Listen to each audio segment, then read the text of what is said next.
દ્રશ્યો સામે આવ્યા, જે જોઈને બાળકો તેમજ મુસાફરોની સુરક્ષા અને સલામતીને લઈને અનેક સવાલ ઉઠી રહ્યા છે। આપણી સ્ક્રીન પરના દ્રશ્યો ભલે અલગ અલગ શહેરના હોય, પરંતુ દરેકમાં એક બાબત કોમન છે અને તે છે જોખમી સવારી। વડોદરામાં ઇકોની સવારી યમદૂતની સવારી બની હોય તેવા દ્રશ્યો સામે આવ્યા। ખોડિયારનગર પાસે ઇકોમાં ઘેટા બકરાની જેમ મુસાફરો ભરવામાં આવ્યા, તો બીજી તરફ રાજકોટના દ્રશ્યો તો વધુ ચિંતાજનક છે। અહીં ખાનગી એમ્બ્યુલન્સમાં દર્દીઓને બદલે વિદ્યાર્થીઓ જોવા મળ્યા। ગજેરા ટ્રસ્ટની એમ્બ્યુલન્સમાં દર્દીને બદલે વિદ્યાર્થીઓ સવાર થયા, તો છોટાઉદેપુરમાં પણ સ્થિતિમાં કોઈ ફેર નથી પડ્યો। અહીં ભૂલકાઓ માટે ભણવા જવું એટલે સાક્ષાત જંગે ચડવા જેવું સ્થિતિમાં છે। સેંકડો વિદ્યાર્થીઓ વચ્ચે એકમાત્ર બસ હોવાથી તેમણે ભારે હાલાકી વેઠવી પડે છે, પરંતુ સવાલ એ છે કે જો કોઈ દુર્ઘટના સર્જાય તો જવાબદાર કોણ? સૌપ્રથમ તમને છોટાઉદેપુરના દ્રશ્યો બતાવીએ। આ મિની બસની ક્ષમતા 36 મુસાફરોની છે, પરંતુ તેમાં ઠાસીને 115 મુસાફરો ભરવામાં આવ્યા, એટલે કે બેઠકની ક્ષમતા કરતા 3 ગણા મુસાફરો ઘેટા બકરાની જેમ ભરવામાં આવ્યા। કુંડલ ગામનો આ વિડીયો આમ તો હજુ 5 દિવસ પહેલાનો જ છે, પરંતુ હજુ પણ સ્થિતિમાં કોઈ ફેર નથી પડ્યો। અહીં સવારના સમયે એક જ બસ આવે છે। મુસાફરો હોય કે વિદ્યાર્થીઓ, બાળકો હોય કે વૃદ્ધો, દરેકે બસમાં જગ્યા મેળવવા માટે જંગે ચડવું પડે છે, અને આ સ્થિતિ આજકાલની નથી, પરંતુ ઘણા વર્ષોથી છે। કુંડલ ગામ બાદ TV9ની ટીમે બોડેલીના ચલામલી ગામની મુલાકાત લીધી। અહીં જે દ્રશ્યો સામે આવ્યા છે તે જોઈને તમે પણ ધ્રુજી ઉઠશો। ખીચોખીચ મુસાફરોથી ભરાઈને બસ આવી અને તેમાં ચડવા માટે 140થી વધુ બાળકો તૈયાર હતા। બસ આવતા વેત જ બાળકોની ધક્કામુક્કી શરૂ થઈ ગઈ। દરરોજ અપડાઉન કરતા વિદ્યાર્થીઓની આ હાલત જોઈને વિકાસની વાતો કરનાર તંત્રને દયા કેમ નથી આવતી તેવો ચોક્કસ અત્યારે પ્રશ્ન ઉઠી રહ્યો છે। વિદ્યાર્થીઓ ધક્કામુક્કી કરીને બસમાં ચડી તો ગયા, બસમાં બેસવાની તો ઠીક, ઊભા રહેવાની પણ જગ્યા મળે, પણ ભૂલકાઓ માટે ભયો। બીજી કોઈ જ બસ ન હોવાથી ડ્રાઈવર અને કંડક્ટર પણ તેમને બેસાડવા લાચાર છે।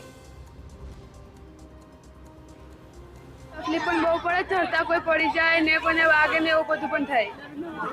દરરોજ જ એવું થાય ને જગ્યા પણ નહીં મળતી। બધા બહુ બધા અડધો નહીં મળે ને અડધો નહીં મળતી એવું થાય। હા, બહુ તકલીફ પડે। 140 જેવા છોકરા છે સાહેબ બધાથી। હવે પેસેન્જરો અલગ હોય છે, હવે અમારે બેસાડવાનું કઈ રીતના? આ દર્દનું પોઝિશન છે, આખું વર્ષ જતું જવામાં। હા, બહુ તકલીફ પડે તો શું કરવાનું? પાસ વાળા છોકરા છે બધા, ના નહીં મળતું। હવે કોઈ બીજી બસની વ્યવસ્થા થાય સાહેબ, સારું રહે સાહેબ। નિયમ મુજબ નિયમનો ભંગ થાય છે, પણ શું કરવાનું? જવાબદારી તો અમારી જ આવે ને, કઈ બી થાય તો જવાબદારી અમારીથી જાય, પણ શું કરવાનું? મજબૂરી। આ મામલે છોટાઉદેપુરના ધારાસભ્ય રાજેન્દ્ર રાઠવાને સવાલ કરાયો, તો તેઓ સમસ્યાથી અવગત તો જણાયા, પરંતુ સમસ્યાના ઉકેલ માટે તેમણે ઠાલા આશ્વાસનો આપ્યા। મને જ્યાં સુધી યાદ છે ત્યાં સુધી ભૂતકાળમાં થોડાક સમય પહેલાં મોટી બસ પણ આપેલી, છતાં પણ મોટી બસને એ રસ્તે જવામાં અગવડતા રહે છે, અને ખાસ કરીને ત્યાં જે વિદ્યાર્થીઓ છે એ લોકોની પણ માંગ હતી કે અમને નાની અને નવી બસ આપો। તો આ નવી બસ આવ્યા બાદ આપણે તરત નવી બસ ફળવાયેલી, એટલું લગભગ મને યાદ છે। ગ્રામજનો દ્વારા બીજી એક બસ ફાળવે એ સમયે એના માટે અમે પ્રયત્ન કરીશું, રજૂઆત સરકારમાં પણ કરીશું, એ ધ્યાનમાં ગઈકાલથી મને આવી ગયું છે। ચલામલીના વિદ્યાર્થીઓ માટે બસ તો છે, પરંતુ ફેરકુવા ગામના વિદ્યાર્થીઓના નસીબમાં તો બસ પણ નથી। TV9ની ટીમ અહીં પહોંચી ત્યારે 35 જેટલી વિદ્યાર્થીનીઓ ચાલીને પોતાના ગામ તરફ જઈ રહી હતી। આ બધા જ વિદ્યાર્થીઓ સ્કૂલે જવા આવવા દરરોજ 8 કિલોમીટર ચાલીને આવે છે। આમને વિકાસ નથી જોઈતો, ખાલી બસ આપી દો તો પણ ઘણું।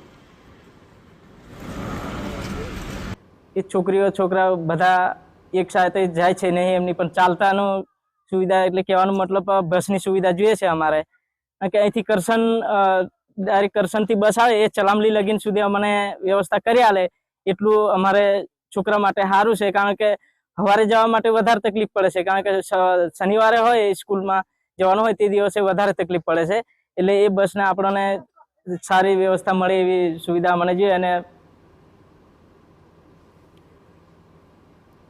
તો આપ આ દ્રશ્યો પણ જોઈ શકો છો કે કેવી રીતે આ વિદ્યાર્થીઓ છે એ ચાલીને પોતાના ગામ તરફ આવવા માટે મજબૂર બન્યા છે, કેમ કે કોઈ પણ બસ નથી આવતી, અને જો બસ આવે છે તો ખીચોખીચ તેઓ મુસાફરોથી ભરેલી હોય છે।